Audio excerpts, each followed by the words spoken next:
TV 부동산 키움입니다. 오늘은 봄비가 내리네요. 어저께까지는 날씨가 아주 맑아서 어디인가로 좀 떠나고 싶다 이런 생각이 들었는데 오늘은 또 봄비가 내리니까 이 아주 오랜만에 비를 만나서 그런가 오늘도 어디론가 좀 떠나고 싶은데요. 그래서 오늘은 제가 영상을 통해서 좀 이따 말씀을 드리겠지만 제가 지금 있는 데가 한남 3구역 한남 뉴타운 쪽인데요. 여기는 주택 재개발 지역입니다. 근데 아직도 그 재개발과 재건축에 대해서 헷갈려 하시는 분들이 좀 많이 계신 것 같아서 제가 좀 더 쉽고 재미있게 재건축과 재개발에 대해서 설명을 드려보려고 하는데요. PPT로 자료로 제가 설명을 좀 드리면서 여러분들과 인사 나누기로 하고요.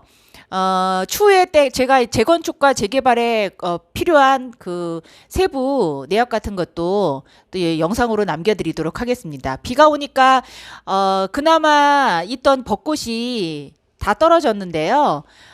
벚꽃이 또 지고 나면 이제 진달래랑 철쭉이 필 거라고 생각이 돼요. 그러면 그때 또 좋은 영상으로 여러분들 만나러 올게요. 자, 그럼 재개발과 재건축이 어떻게 다른지 한번 알아볼까요? 재개발은 그 부동산 공법상 우리가 일단은 사전적 의미에 대해서 먼저 얘기를 해보면 주거 환경이 극도로 낙후된 지역으로 정비 기반 시설이 열악하고 노후 불량 건축물이 밀집한 지역에서 주거 환경을 개선하거나 상업, 공업 지역 등 도시 기능 회복 및 상권 활성화 등을 위해 도시 환경을 개선하기 위한 사업이라고 할 수 있고요. 재건축은 이제 정비 기반 시설은 양호하지만 노후 불량 건축물에 해당되는 공동주택이 밀집한 지역에서 주거 환경을 개선하기 위해 시행하는 사업이라고 할 수 있어요.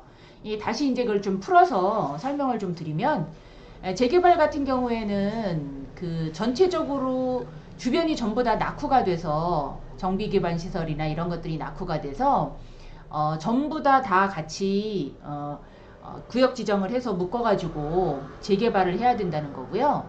거기에는 이제 노후 불량 건축물도 포함이 되겠지만 상업, 공업 지역의 도시기능, 그러니까 상가나 이런 것들 상권 활성화를 위해서 도시 환경을 개선하는 사업도 재개발 사업에 포함이 됐습니다.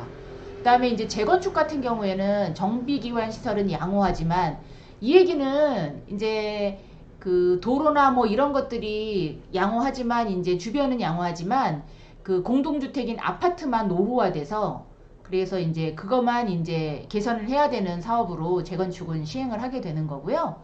여기서 재개발과 재건축의 가장 큰 차이점은 정비 기반 시설이라고 할 수 있습니다. 그러면 이 정비 기반 시설이 어떤 건지 그걸 한번 좀 알아볼게요.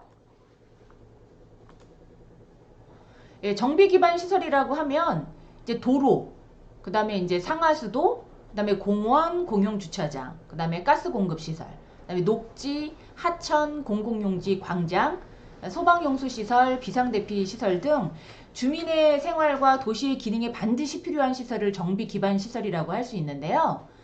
도로 같은 경우에는 이제 재개발 같은 경우는 소방차가 진입하지 못하는 아주 좁은 도로들이 많거든요. 그렇기 때문에 이제 재개발은 그 주변을 전부 다 정비 기반 시설을 다 같이 개발하는 걸로 해서 하게 되는 거고요. 이제 재건축은 도로들은 어느 정도 다 양호하지만 아파트 단지 자체 내에서 아파트가 노후화돼서 문제가 생기는 것들이기 때문에 아파트를 이제 사업을 하는 겁니다. 그 다음에 공용주차장 같은 경우에도 보통 이제 80년대 진 아파트 같은 경우에는 주차장이 지하로 되어 있지 않아요. 한 2010년 정도 그때부터 이제 지하 주차장을 만들기 시작했기 때문에 그래서 지금 오래된 30년 이상이 된 아파트들 같은 경우에는 주차장들이 전부 다 2중, 3중 주차난을 겪고 있죠. 그래서 그렇기 때문에 그런 것들이 안전진단 기준에 포함이 돼야지만 재건축을 할 수 있게 되는 거고요. 그래서 이제 그런 부분들이 정비 기반 시설이라고 할 수 있는 거고요. 그러면 좀 더 자세히 재건축과 재개발에 대해서 한번 좀 설명을 드려볼게요. 재건축 같은 경우에는 이제 사적 사업인 성격이 많죠. 그래서 이제 재개발은 공적 사업 성격이 많아서 아무래도 이제 공적인 이제 서울시나 아니면 이제 그 외에 이제 지자체나 그다음에 나라에서 이제 그 승인이나 이런 것들을 다 해야지만 되는 거긴 한데, 재개발 같은 경우에는 특히 나중에 그 조합원이 이제 미동의시였을 경우에는 강제 수용권이 생기는 이유는 재개발은 이제 공적 사업 성격이 강하기 때문에 그렇습니다. 그리고 이제 재개발과 재건축의 가장 큰 차이점은 이 안전진단이라고 할 수 있어요. 재건축은 정비 기반 시설은 양호하니까 그거는 놔두고, 그 노후화된 그 공동주택 아파트에 대해서 얼마나 노후화가 됐는지 그 A등급, B등급, C등급, D등급 이렇게 나눠서 안전진단을 받아야 되기 때문에 재건축은 그 안전진단을 통과해야지만 사업이 진행될 수 있는 거고요. 재개발 같은 경우에는 그 안전진단이라는 게 따로 없습니다. 그렇기 때문에 재건축과 재개발의 가장 큰 차이점은 안전진단이고요. 두 번째, 이제 조합원 자격에 대해서 얘기를 하면, 조합원 같은 경우에는 재건축은 건축물, 건물과 그 부속 토지 소유자, 그러니까 건물이랑 토지를 같이 갖고 있는 사람만 조합원이 될 수 있습니다.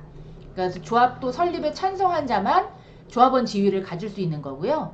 조합 설립에 찬성하지 않는 사람은 조합원이 될 수 없는 거죠.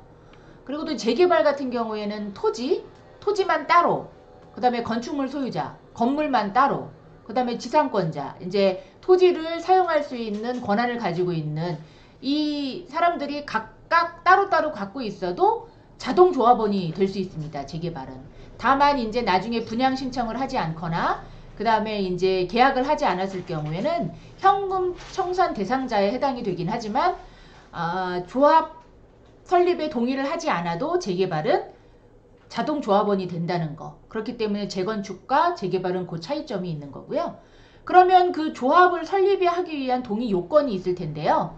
재건축 같은 경우에는 전체 구분 소유자와 토지 면적의 4분의 3 이상을 찬성을 해야지만 조합 설립이 되는 거고요. 그 다음에 또 각 동별, 아파트 동별 소유자 과반수 이상의 동의가 있어야지만 조합 설립 동의 요건을 갖추게 됩니다. 또 재개발 같은 경우에는 토지 등 소유자의 4분의 3 이상, 그 다음에 토지 면적의 2분의 1 이상을 동의를 해야지만 조합 설립이 가능한 거고요. 그러면 이제 조합원이 이 조합 설립에 동의를 하지 않았을 경우에, 그러면 이제 조합은 그 동의하지 않은 사람들에 대해서 매도 청구권이 생기는 거고요. 재개발 같은 경우에는 아까도 말씀드렸지만 공적 사업이기 때문에 이제 강제 수용권이 생기는 거죠. 그래서 현금 청산을 나중에 받게 되는 거예요. 그 다음에 이제 마지막으로 이제 세입자 보상에 대해서 말씀을 드리면, 재건축을 하게 되는 아파트 단지에는 소유자도 있겠지만 세입자도 있겠죠. 근데 이제 세입자들은 나중에 보상을 받지 못합니다. 그렇지만 재개발 같은 경우에는 거기에 거주하고 있던 세입자나 그 다음에 또 상가를 운영하고 계셨던 상가 세입자도 주거 이전비랑 영업 보상비를 받으실 수 있거든요. 근데 이 주거 이전비와 영업 보상비는 조금 더 까다로운 부분이 있어서 그거는 제가 나중에 다른 꼭지로 해서 한 번 더 영상을 만들어서 보여드리도록 하고요.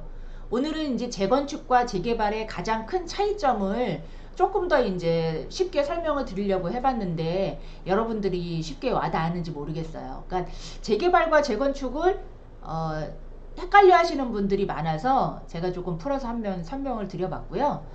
이제 여기에서 보시는 것처럼 특히 이제 재건축 같은 경우에는 이제 세입자가 재건축 진행하고 있는 단계에 이사를 가시게 돼도 나중에 이제 보상을 못 받으신다는 그런 거 확인하시고 계약하실 때 참고하시면 되실 것 같고요.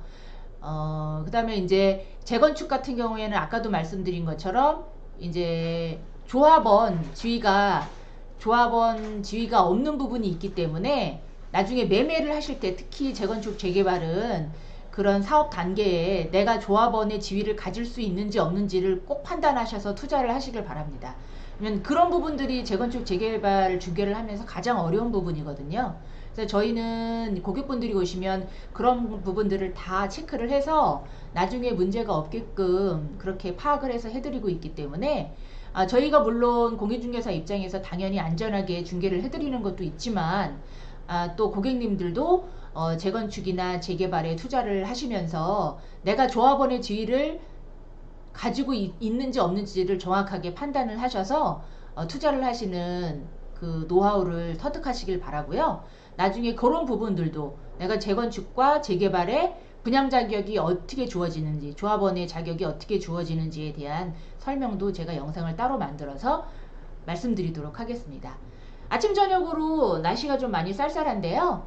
여러분들 감기 조심하시고요. 또 저희가 계속 제가 이제 조금 더 자주 여러분들께 영상을 좀 만들어서 보내드리려고 노력을 하고 있으니까 늘 구독과 좋아요 잊지 마시고 부탁드릴게요.